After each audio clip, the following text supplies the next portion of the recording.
नमस्कार, स्वागत है आपका मेरे चैनल शिक्षाशाला पर। तो इस साल राजस्थान सरकार ने जो 8th क्लास 9th क्लास और 11th क्लास का पुराना सिलेबस था आरबीएसई का, उसको हटाकर नया सिलेबस एनसीईआरटी और सीबीएसई का जो पैटर्न वाला सिलेबस है वो डाल दिया। ठीक है। और इसी सिलेबस का 9th क्लास का पहला चैप्टर है नंबर सिस्टम यानी संख्या पद्धति।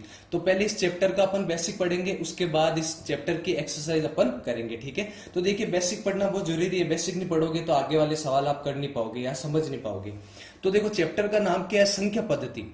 यानी इसमें क्या आ रही है? संख्या। तो सबसे पहले हमें यह पता होना चाहिए कि संख्या कितने प्रकार की होती है। तो देखिए, संख्या होती है आपके दो प्रकार की। एक तो होती है वास्तविक संख्या और एक होती है अवास्तविक संख्या यानी रियल नंबर और इमेजिनरी नंबर।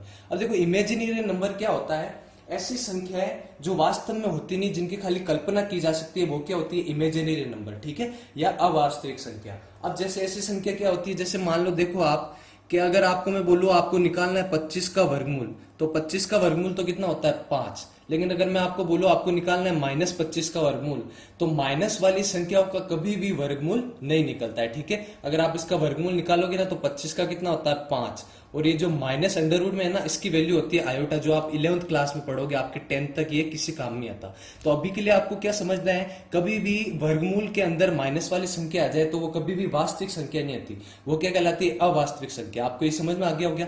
अब देखो, वास्तविक संख्या में सारी संख्या आती है जो अभी तक 10th में अपन पढ़ेंगे। ठीक है। 9th में पढ़ोगे और 10th में भी पढ़ोगे, वो सारी संख्या वास्तविक होती है। अब देखो, वास्तविक संख्या होती है दो प्रकार की। एक तो होती है परिमेय संख्या और एक क्या होती है? अपरिमेय संख्या। अब मैं आपको बता देता हूं परिमेय संख्या कहते हैं किसे है। वैसे 8th क्लास में था ये। तो ऐसी संख्या है जिन्हें p बटा q के रूप में लिख सकते हैं, उन्हें क्या कहते हैं? परिमेय संख्या। लेकिन शर्त क्या है कि q का मान कभी भी 0 नहीं आना चाहिए, यानी हर का मान कभी भी 0 नहीं आना चाहिए। ठीक है। ऐसी संख्या है जिनको p बटा q यानी जिनको भिन्न में लिख सकते हो आप, है ना, जैसे 2/5, 4/5, 3/5, है ना। ऐसी सारी संख्या क्या होती है? परिमेय संख्या होती है।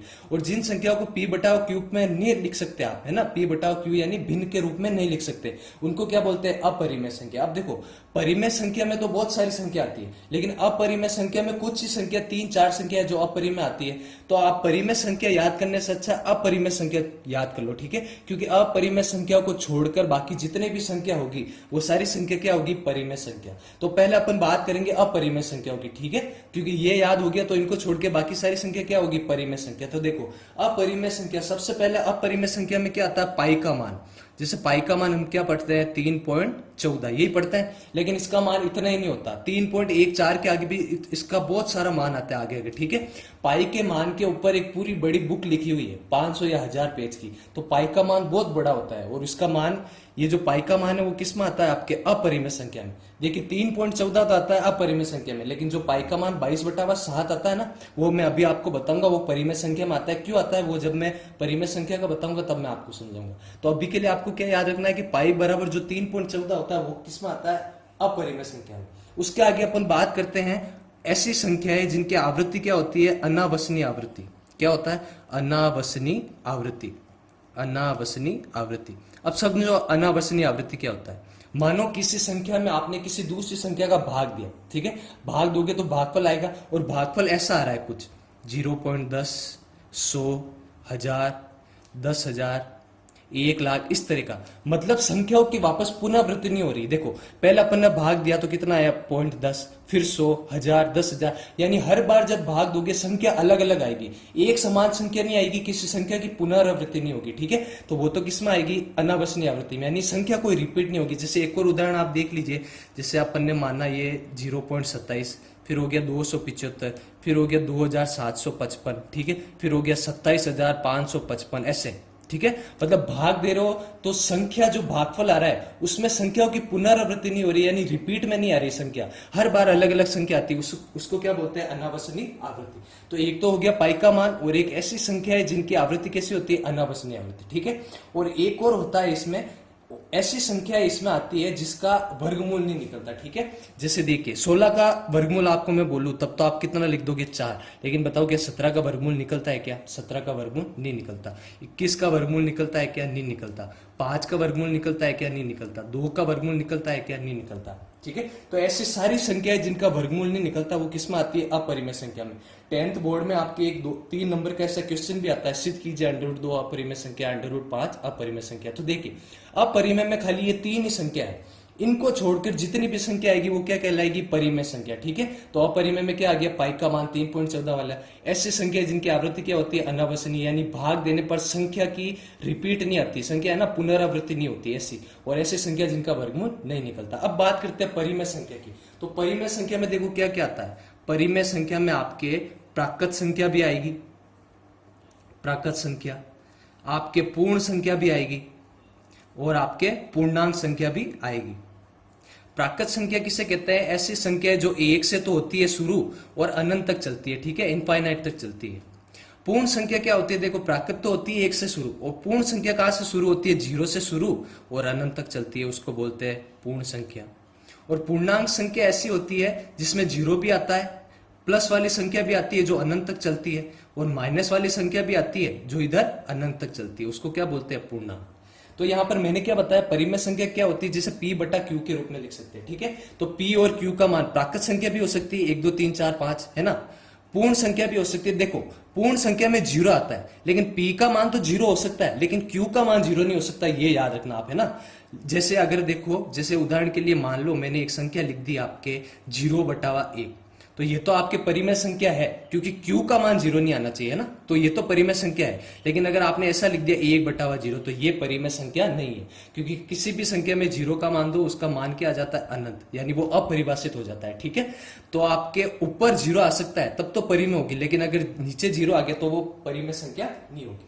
आपके भिन्न में माइनस वाले मान भी आ सकते हैं। ठीक है, बस हर में आपके 0 नहीं आना चाहिए। जैसे उदाहरण के लिए देखो, मैंने ले लिया 2/3, ये परिमेय संख्या है। मैंने ले लिया -4/5, ये परिमेय संख्या है, क्योंकि देखो -4 इसमें आ रहा है पूर्णांक वाली संख्याओं में, 2 और 3 आ रहा है प्राकृत संख्याओं में। अगर मैंने ऐसे ले लिया 0/1, ये भी क्या है, परिमेय संख्या है, क्योंकि देखो 0 पूर्ण संख्या में आ रहा है, शर्त अपने पास क्या है कि नीचे 0 नहीं आना चाहिए, है ना, तो ये तो परिमेय है। लेकिन ऐसा आ जाए 1/0, तो ये परिमेय नहीं है, क्योंकि इसका मान अपरिभाषित होता है। ठीक है, एक तो ऐसी संख्या हो गई। और देखो परिमेय में क्या आता है कि देखो, अगर अपन ने किसी संख्या का भाग दिया और भाग देने के बाद जो भागफल आया उसमें संख्या की पुनरावृत्ति नहीं होती, तब तो वो क्या कहलाती है, अनावसनीय आवृत्ति।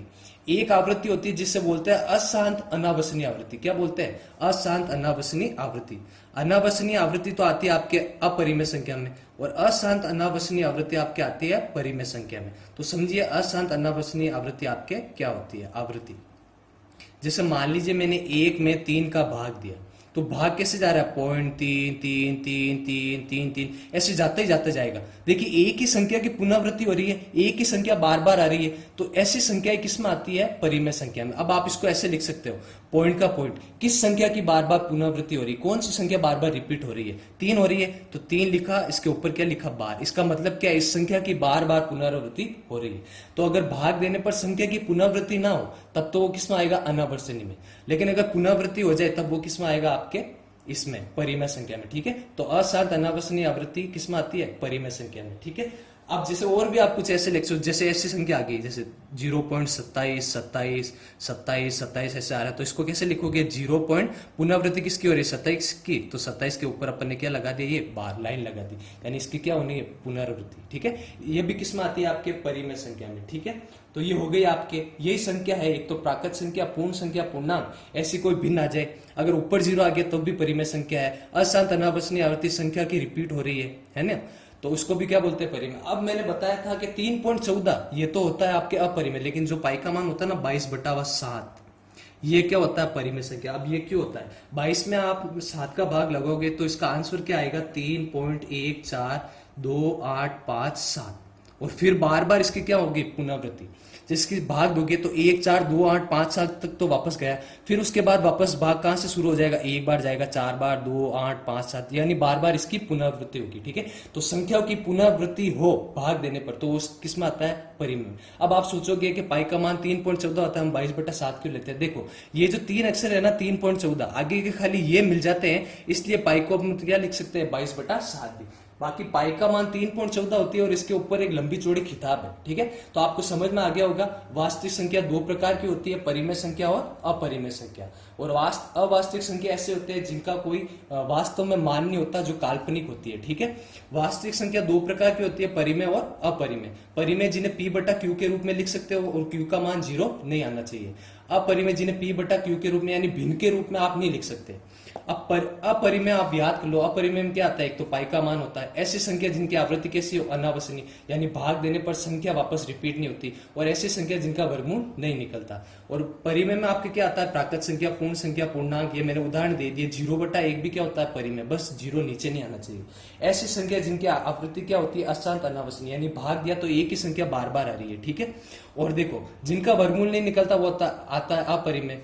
तो जिनका वर्गमूल निकलता हो, जैसे 16 का निकलता है, ठीक है, 25 का निकलता है, आपके 64 का निकलता है, तो जिन संख्याओं का वर्गमूल निकलता है वो भी किसमें आता है, परिमेय में। तो ये आपको याद रखना है। एक्सरसाइज 1.1 में इसी से आपसे क्वेश्चन पूछेगा, ठीक है। 8 क्लास में भी यही चैप्टर है, तो आपको समझ में आ गया होगा इसका बेसिक। अब अपन करते हैं एक्सरसाइज 1.1, ठीक है। देखिए आपके प्रश्नावली 1.1 एक्सरसाइज 1.1 का पहला क्वेश्चन क्या है, क्या शून्य एक परिमेय संख्या है? क्या आप इसे p बटा q के रूप में लिख सकते हैं, जहां p और q एक पूर्णांक होने चाहिए और q का मान नॉट इक्वल टू 0 होना चाहिए, यानी q का मान 0 नहीं आना चाहिए। ये क्या बोल रहा है कि हमें बताना है क्या 0 एक परिमेय संख्या है या नहीं है। तो 0 बिल्कुल एक परिमेय संख्या होती है, मैंने अभी बताया था आपको। देखो कोई भी चाहे संख्या हो, आप चाहो तो उसके गुणे में भी 1 लिख सकते हो और भाग में भी 1 लिख सकते हो, क्योंकि 0 को 1 से गुणा करोगे वापस कितना आएगा, 0, और 0 के नीचे 1 लिखो वापस कितना आएगा, 1। तो देखो ये हो गया p बटा q के रूप में। अब परिमेय संख्या का नियम क्या होता है कि q का मान 0 नहीं होना चाहिए। देखो अपने पास q का मान 0 तो नहीं है ना, p का मान 0 हो सकता है, कि ये क्यों कह रहा है, ये क्या कह रहा है कि p और q क्या होना चाहिए, एक पूर्णांक। अब देखो पूर्णांक वाली संख्या में 0 भी आता है, प्लस वाली संख्या भी आती है और माइनस वाली संख्या भी आती है। अब देखो हमने क्या लिया, 0 और 1, तो देखो पूर्णांक में 0 भी आता है और 1 भी आता है, तो p और q दोनों पूर्णांक भी है और q का मान 0 भी नहीं है, तो 0/1 तो होती है परिमेय संख्या। हाँ अगर ऐसा आ जाता ना कि 1/0, तो ये अपरिमेय संख्या नहीं है, क्योंकि ये अपरिभाषित हो जाता है, ठीक है। तो पहला क्या होगा, परिमेय संख्या है और p और q दोनों पूर्णांक भी है, ठीक है। आप ऐसे लिख के एग्जांपल बता सकते हो, क्योंकि पूर्णांक में ये संख्या आती है और यहाँ पर q का मान 0 नहीं है, इसलिए। तो ये पहला क्वेश्चन हो गया। देखिए अगला वाला क्वेश्चन करते हैं, क्वेश्चन नंबर। देखिए क्या कह रहा है कि 3 और 4 के मध्य 6 परिमेय संख्याएं हमें ज्ञात करनी है, तो परिमेय संख्याएं ज्ञात करनी है। तो देखो ये तो रहा 3 और ये रहा 4, हमें इनके मध्य परिमेय संख्या ज्ञात करनी है। और परिमेय संख्या कैसी होती है, p बटा q के रूप में, यानी किसके रूप में होती है, भिन्न के रूप में। तो अभी मैंने बताया किसी संख्या को चाहे 1 से गुणा करो चाहे 1 से भाग करो, कुछ भी फर्क नहीं पड़ता। तो इसको ऐसे लिख सकते हैं 3/1 और 4/1। देखो पहला काम क्या होता है, जब भी परिमेय संख्या के बीच में और परिमेय संख्या ढूंढने का बोले या ज्ञात करने का बोले ना, तो पहले चीज ये देखनी कि हर का मान बराबर होना चाहिए। देखो जैसे यहाँ पर तो हर का मान बराबर 1-1, अगर हर का मान बराबर नहीं हो तो हर का मान बराबर करना पड़ता है। जैसे ऐसा भी क्वेश्चन आएगा जिसमें हर का मान बराबर नहीं होगा, तो पहले हर का मान बराबर करना पड़ेगा। लेकिन देखो यहाँ पर तो हर का मान बराबर है। अब ये कह रहा है कि हमें 6 परिमेय संख्या ज्ञात करनी है। अगर इन दोनों के बीच में तो कोई परिमेय संख्या नहीं है, देखो हर का मान बराबर करने के बाद अगर आपको परिमेय संख्या निकालनी है, ठीक है, तो आप क्या करो, संख्या को चाहो तो दुगुना कर दो, चाहो तो संख्याओं का तिगुना कर दो, चौगुना कर दो, जितनी आपको मर्जी हो उससे गुणा कर लो। जैसे आप चाहो तो इसका तिगुना करो तो 3 से गुणा करो, दुगुना करो तो 2 से गुणा करो, चौगुना करो तो 4 से गुणा करो, ठीक है। इतनी संख्या से गुणा करना है कि इनके बीच 6 परिमेय संख्याएं मिल जाती है। जैसे मैं एक बार 4 से गुणा करके देख लेता हूँ, चौगुना करके 4 से ऊपर भी गुणा करो और नीचे भी, इधर भी 4 से ऊपर भी गुणा और 4 से नीचे भी, तो 3 चौक 12, 4 एकम कितना हो गया 4, 4 चौक 16 और 4 एकम कितना हो गया 4। अब 12/4 और 16/4 के बीच में कितनी संख्या आएगी, 13/4, 14/4 और 15/4, 3 यही। लेकिन हमें कितनी चाहिए, 6। तो चौगुना करने पर भी हमें संख्या नहीं मिली, तो आप क्या कर सकते हो, ये जो संख्या है ना 3/1, 4/1, उसका 5 गुना करो, 6 गुना करो, ठीक है। जैसे एक बार 6 गुना करके देख लो, तो 3/1 और 4/1 का 6 गुना करके देख लो, 6 से भी ऊपर नीचे गुणा और इधर भी 6 से भी ऊपर नीचे गुणा, तो 6 या 18, 6 कम 6, 6 चौ कितना हो गया 24, 6 कम 6। अब देखो 18/6 और 24/6 के बीच में क्या क्या संख्या आ जाएगी, 19/6, 20/6, 21/6, 22/6, 23/6, कितनी हो गई है 3 और 2 5, अभी भी 5 ही हुई है। तो आपने जब इसको 6 से गुणा करा तब भी नहीं आया तो 7 से गुणा कर लो, 8 से गुणा कर लो, 9 से गुणा कर लो, ठीक है। तो 6 से करा तो 5 आ गई, ठीक है। अगर आपको और चाहिए तो 7 से गुणा करो। आपको ये समझ में तो आ ही गया होगा, है ना। जब तक गुणा करना तब तक आपको जितनी संख्या चाहिए उतनी संख्या ना मिले। जैसे एक बार देख लो, आपको अगर नहीं आता समझ में तो 3/1 और 4/1 को अब 7 से गुणा कर लो आप। 7/7 और यहाँ भी 7/7 तो कितना हो गया, 3×7=21 और 7 कितना हो गया, 28/7। अब 21 और 28 के बीच में कितनी संख्या मिल जाएगी आपको, देखो 22/7, 23/7, 24/7, 25/7, 26/7, 27/7। कितनी संख्या हो गई, गिनो, 1 2 3 4 5 और 6। तो कब मिली हमें 6 संख्या, जब हमने संख्या का कितना करा, 7 गुना, ठीक है। तो जब हर का मान बराबर हो और आपको परिमेय संख्या ढूंढने का बोले तो आपको देखना दुगुना करने पर मिलेगा, 4 गुना, 5 गुना, 6 गुना, 7 गुना, कितना भी आप कर सकते हो, ठीक है ना। जैसे यहाँ पर 7 गुना करा तब अपन को जाके संख्या मिली। अब अगला क्वेश्चन देखिए, अगला क्वेश्चन भी ऐसा ही है बिल्कुल, कि 3/5 और 4/5 के बीच 5 परिमेय संख्या ज्ञात करनी है। संख्या कौन सी है, 3/5 और 4/5 के बीच कितनी परिमेय संख्या, 5 परिमेय। तो मैंने क्या बोला, जब भी परिमेय संख्याओं के बीच अन्य परिमेय संख्याओं निकालनी हो तो पहले हमें देखना है कि जो हर का मान है वो बराबर है या नहीं है। यहां पर देखो हर का मान बराबर है 5, तो अब आप क्या कर सकते हो, संख्या का दुगुना करो, चौगुना करो, 5 गुना करो। अब एक बात इधर ध्यान रखिए, अगर यहाँ पर संख्या बराबर नहीं आए, है ना, जैसे मान लीजिए अगर आपकी संख्या ऐसे आ जाती कि 3/2 और ऐसा आ जाती है आपके 4/3, अब तो हर का मान बराबर नहीं है, तो परिमेय संख्या निकालने से पहले आपको हर का मान बराबर करना पड़ेगा। तो कैसे करेंगे, यहाँ तो नीचे है 2, यहाँ पर नीचे है 3, या फिर तो 2 और 3 का एलसीएम लो,